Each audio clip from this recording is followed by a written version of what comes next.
Hello and welcome to the Great Unicorn Hunt with our series of introducing budding startups who have the potential of becoming the next unicorn.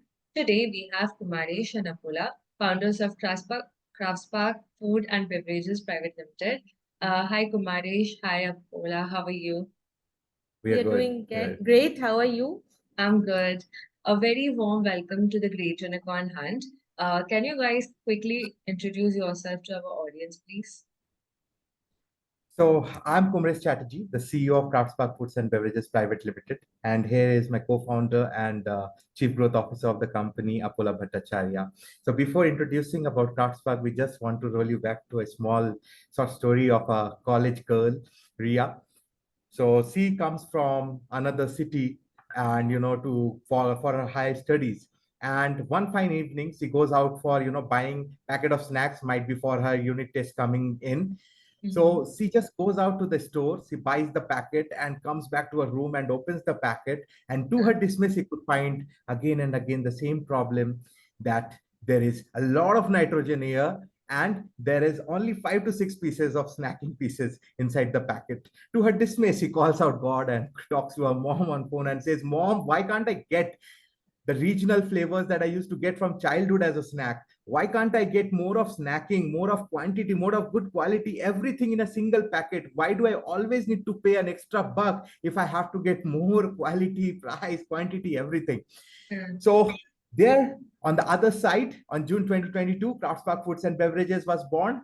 So we have a single goal motto to give Indian customers what they deserve. We want to give India a nostalgia of snacking flavors, a proper nostalgic snacks, authentic traditional snacks with the good quality, better packaging and better quantity. Each and every time they want to go and buy out a snack, they should feel that yes, they are getting the right snack, that even if they're out of home in any part of the country or in any part of the globe, they can find the real tasting lip smacking flavors, and very different, not the traditional standard flavors of snacking, but the real authentic snack that they aspire to have each and every second.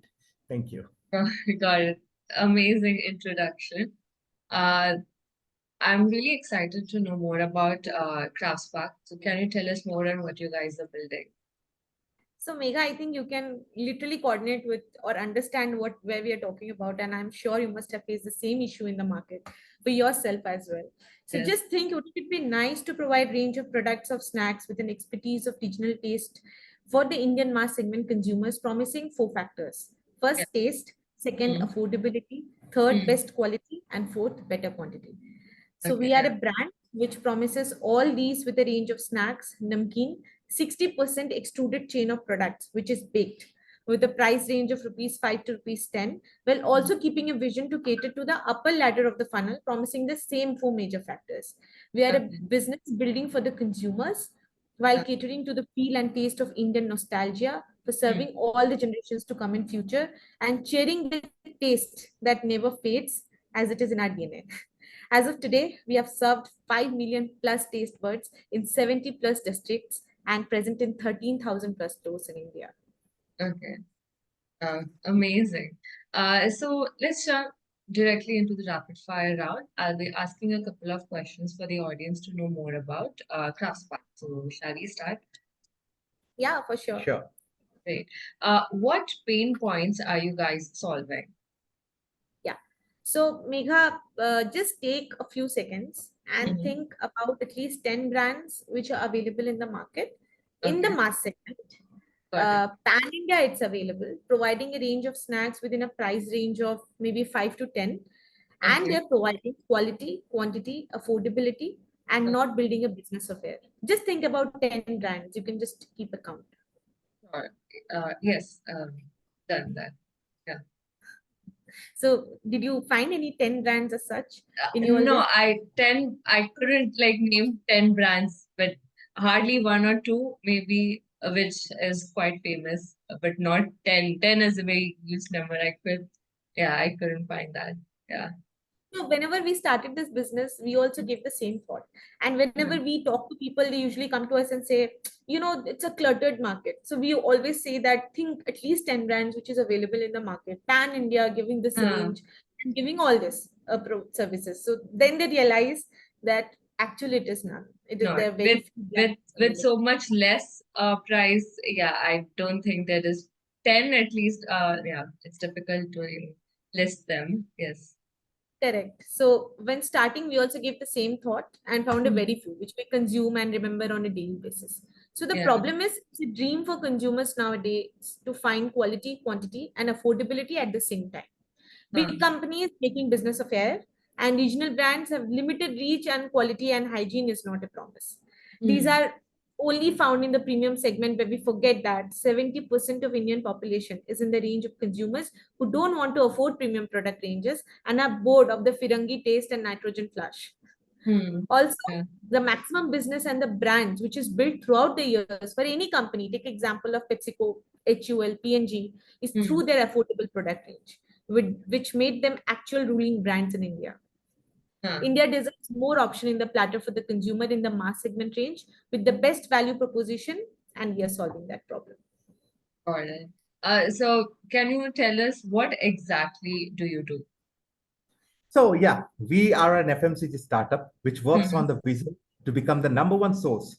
So when we say this, yes, we are going to become the number one source for all appetizing foods and beverages with a focus on the fusion, as I said initially, on the fusion of nostalgia, innovation, and products catering to all generations and segments. We Okay. were, as I said, when the problem was there, we were born on 8 June 2022. Huh. We have a total right now of 37 SKUs, which comprises 12 Hmm. SKUs under Hmm. the in-house brand Gustos, and 25 SKUs is under the interning brand model. Okay, Got so it. we Yeah. have served pan India, where we tap India's 65% underutilized third-party manufacturing units to Yeah. manufacture our products. Hmm. Alongside, we also tap these units to understand if they have a brand that couldn't make it to the market properly and was never scaled up. In that case, we make them our interning brand. So when I said that we have an internal in-house brand Gustos, and the other is an interning brand model, this is where we take up the concept under our interning brand model and use it to experiment a new product portfolio with Okay. which has high quality. Now, why? To understand the market potential and save our initial burning cost in the market survey or understanding of products in the market, or investing in fixed costs like laminations and cylinders. Yeah. Reason being, Huh. we as a startup, we Yeah. don't have affordability to have the luxury to spend on products that may Hmm. get bombed tomorrow in the market. Okay, so we try to catch hold of every penny that we spend in the market. Hmm. Okay. Why do you think what you are doing is working?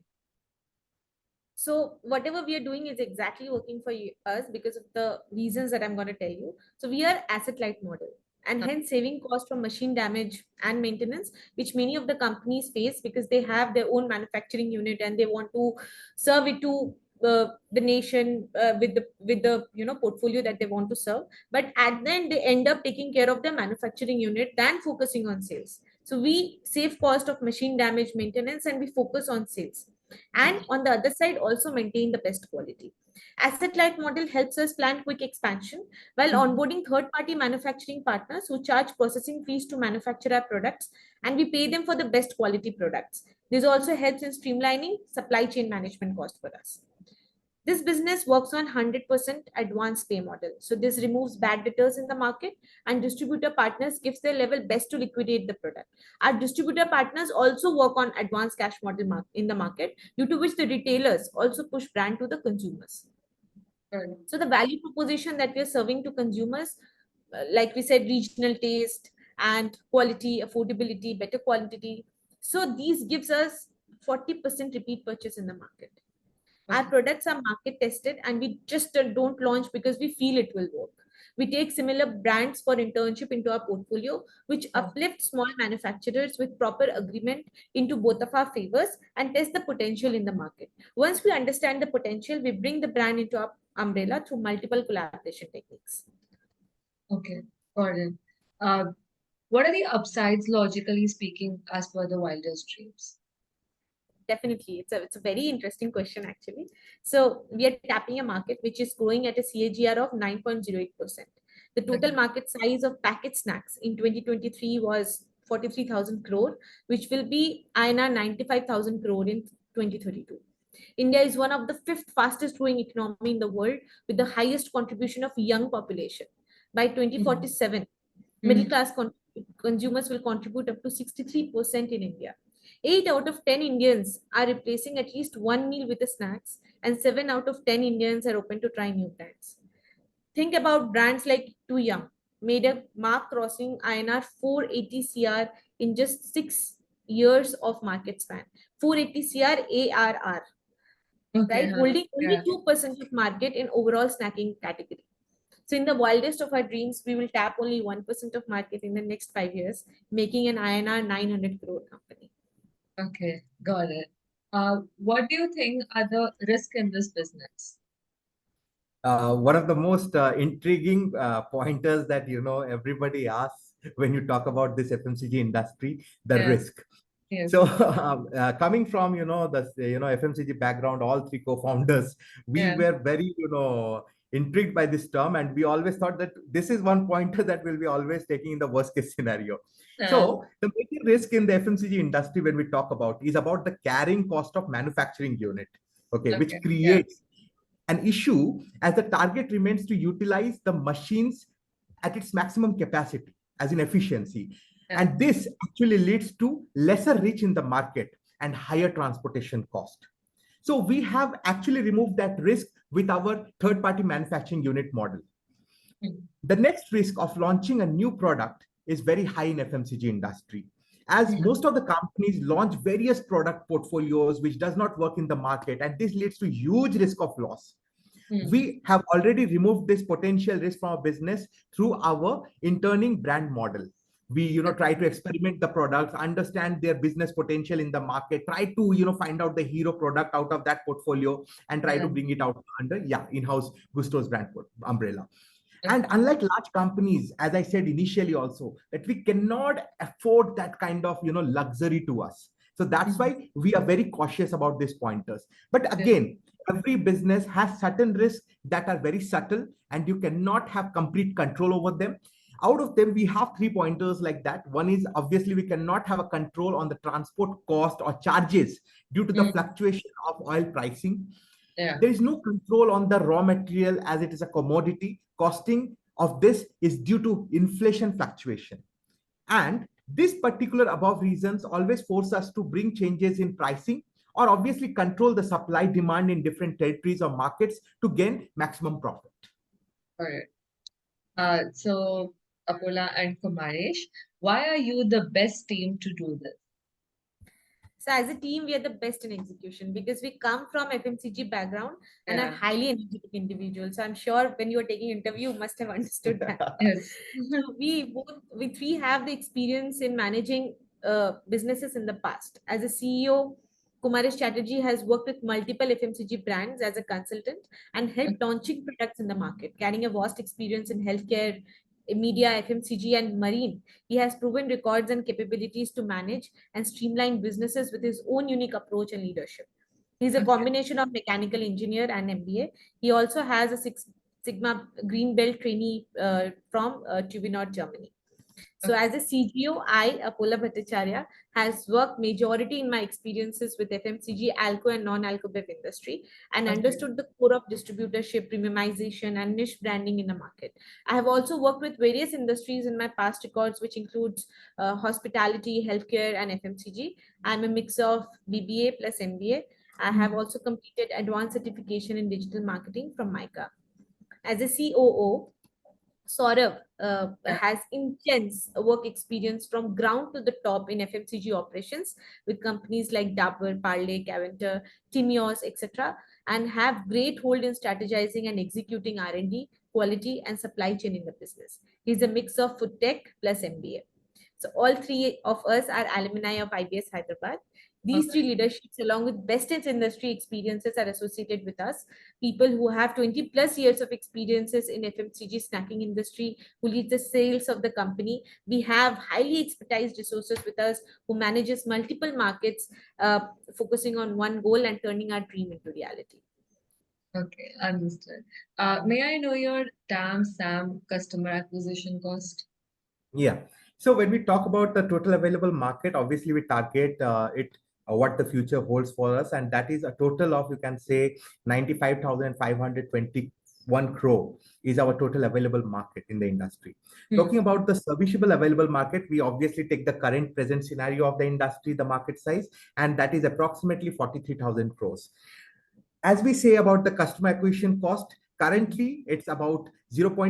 You can say 20 paise per packet. Okay. Oh, okay.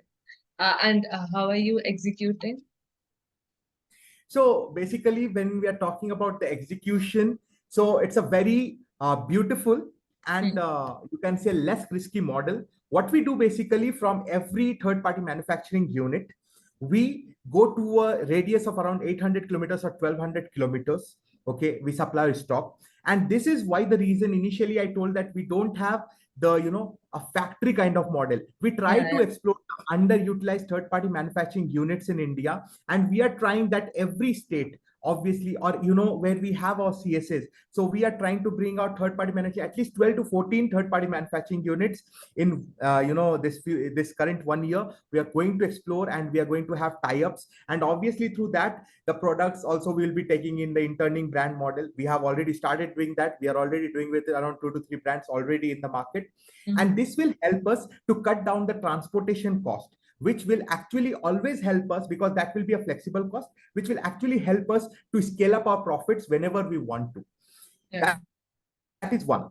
Apart from that, we obviously run a traditional, you can say, a model where we have, a clearing and stockist agent or an SS.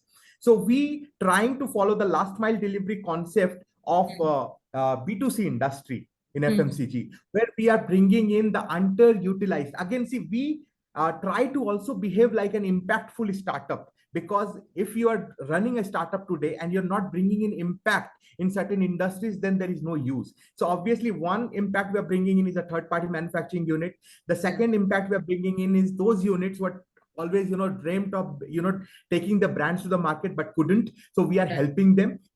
Okay, and we're marketing them in the market. The third biggest impact is another one. There are a lot of underutilized warehouses in India, which are only dependent on e-commerce businesses or website businesses, where they store the products in their warehouses. But again, those warehouses has got a lot of underutilized area in them. So what we have tried to implement is we are tying up with a lot of warehouses pan India, where we'll be giving a rent, you can say, of 30 or 35,000 square feet for replenishing a stock of some particular amount, like 15 to 20 lakhs. Now, if we continuously replenish this stock will be directly supplied to a master distributor, which will cut off our external margin cost of a CS and SS. Now, why we're trying to cut that cost is because very simple, because that particular margin, when we talk about, is basically will be scaling up along with the products that will be sending it to the market. So that's why, that is how we are trying to put an stringent model of restricting it to a particular margin and focusing more on the profitability and scalability. Got it. Amazing. Can you provide us with any testimonials for our reference? Yeah, so we have, to a surprise, because it was more of, supplying to distributors and then going to the retail outlets. A lot of customers from pan India, from different states, have, tasted our products and talked about our potato chips, or talked about our namkeen range, or even have talked about our cheese crackers. Each and every testimonial that we receive are to such a micro detailing that we feel that our flavors and our products have actually hit their taste buds. And we also, at the same time, we have received very good testimonials and feedbacks from even our existing CSAs in the market from different states. So they have always said, when we talk about a CSA or SS, they are more concerned about how the company supports them in the business, how the company tries to remove more of the bad debtors from the market for them in the business, and how the repeat purchases goes strong. So that strong testimonials we have received from our B2B businesses, and from end consumers we have received about the taste, flavor, and packaging. And we are overwhelmed always to see those testimonials, and still each and every day that motivates us to work and bring in products or bring in flavors more strong to the market, and become, at least in 6 years, we try that we are one of those FMCG startups that become the biggest, you can say, most authentic and more differentiated and innovated flavor snacking company in India. I'm sure you will be. Thank you, Uh, Meghna. yeah, thank you so much for your time, Apurva and Kumaresh, and for introducing Craftspark to our audience. We wish you all the very best for your journey, and I hope that you get hunted and spotted really soon. Thank you. Thank you.